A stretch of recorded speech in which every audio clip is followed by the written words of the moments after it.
c'est l'événement qui a fait trembler le monde du sport. Mike Tyson, le légendaire Iron Mike, contre Jake Paul, la star controversée des réseaux sociaux, devenu boxeur en seulement 4 ans. Ce combat, on est tous d'accord, c'était plus qu'un match, c'était un sacré putain de spectacle. Un record d'audience jamais vu, Netflix qui bug en pleine retransmission, des millions et des millions de dollars en jeu, une confrontation entre deux mondes, entre deux générations, mais à quel prix ? Aujourd'hui, on va parler de ce combat qui a marqué l'histoire et pourquoi, selon moi, Mike Tyson n'aurait jamais dû remonter sur le ring pour affronter Jake Paul. Une décision qui, à mes yeux, risque de ternir sa légende. Reste bien jusqu'au bout parce que je vais t'expliquer tout ça avec des détails, avec des chiffres, avec des faits et surtout avec une grosse dose d'émotion. C'est parti. Alors pourquoi Tyson a finalement décidé de revenir sur le ring? C'est une question qu'on s'est tous posée. Parce que soyons clairs, ce n'est certainement pas un hasard. Les raisons sont nombreuses et pour certaines, totalement incompréhensibles.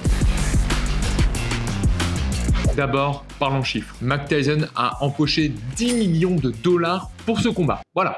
10 millions de dollars. 10 millions de dollars. Et ça, c'est sans compter les sponsors ni les revenus générés par le streaming. Ajoutez à ça le partage des recettes et on dépasse les 15 millions de dollars. C'est une somme astronomique et pour quelqu'un comme Tyson qui a connu des hauts et des bas au niveau financier, bah c'est difficile à refuser. Et en plus de tout ça, il ne faut pas oublier que chaque minute passée sur le ring supplémentaire, c'est des millions qui continuent de couler tranquille. C'est clair que l'argent était une motivation très importante et là c'est impossible que tu dises le contraire. Mais au-delà de l'argent, il y a quelque chose de bien plus profond, l'amour du sport. Mike Tyson a toujours été un combattant, une légende vivante de la boxe. Il a souvent dit qu'il se sentait perdu sans un ring, qu'il avait besoin de cette adrénaline, de ce moment où tout s'arrête, sauf le combat. C'était sans doute pour lui un moment de revivre ses plus grandes heures de gloire, même si ce n'est plus tout à fait le même Mike qu'on connaissait.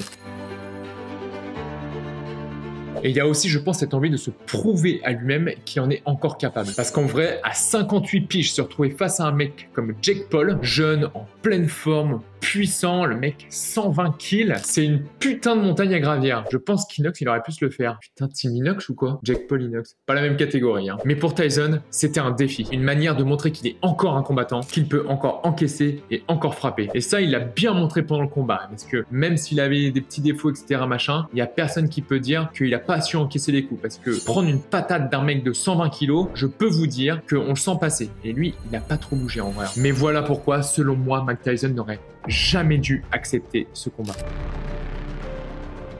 Mike Tyson, c'est une légende, c'est une icône. On parle d'un mec qui a marqué l'histoire de la boxe. Quand j'étais en fac de sport, j'étais en spécialité boxe, j'apprenais des cours, il était dans mes textes d'histoire du sport. Tu vois ce que je veux dire ou pas? On parle d'un mec qui terrorisait ses adversaires, qui était littéralement invincible dans les années 80-90. Mais ce Tyson-là, malheureusement, il n'est plus sur le ring. Ce qu'on a vu face à Jake Paul, c'est un mec de 58 ans. Courageux, certes, et ça, personne ne peut lui enlever, mais qui est bien loin de ses performances passées. Sa vitesse, elle n'était plus là, ses mouvements, ils étaient bien plus rigides, et son endurance, bah, elle était limitée. Déjà, ils ont été très cool, ils ont fait que des rounds de 2 minutes au lieu de 3. Et au moins, ça nous a permis d'avoir du spectacle. Même si on admire son courage, c'est un choc de voir une légende peiner sur le ring.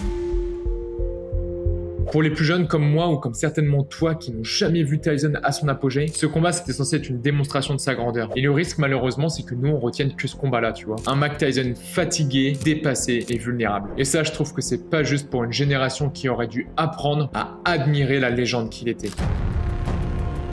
Pour les plus anciens, j'imagine, pour les fans de la première heure, ça devait être un crève-cœur. On préférait tous se souvenir d'un Tyson comme du roi des KO, parce que même moi qui ne l'avais jamais vu boxer, j'ai tellement vu de vidéos de ses combats, etc., que j'en avais une image de fou furieux. Et je voulais avoir cette image-là en tête. Et certainement pas comme un vétéran qui se bat pour survivre au milieu de son ring, tu vois. Parce que la réalité, c'est que chaque combat qu'il va faire aujourd'hui, ce sera un risque en plus de ternir son image qu'on avait de lui. Et pire encore, si on veut aller plus loin, ça met en danger sa santé. Imagine que Tyson y continue. Imagine qu'il prenne un KO. Ça va être quoi les gros titres à ton avis? Tyson humilié, la légende chute encore. Je pense que c'est clairement ce genre de scénario qu'on redoute tous. Et ça, je pense que c'est une putain de tragédie pour un athlète de sa trempe. Alors voilà pourquoi, selon moi, Mike Tyson, il aurait jamais dû faire ce combat. Pas parce qu'il est pas courageux, pas parce qu'il est pas capable, mais parce qu'une légende doit savoir s'arrêter. Mike Tyson, ça restera à jamais l'un des plus grands boxeurs de l'histoire, mais chaque retour sur le ring qu'il fait risque de fragiliter cet héritage. Fragiliter cet héritage.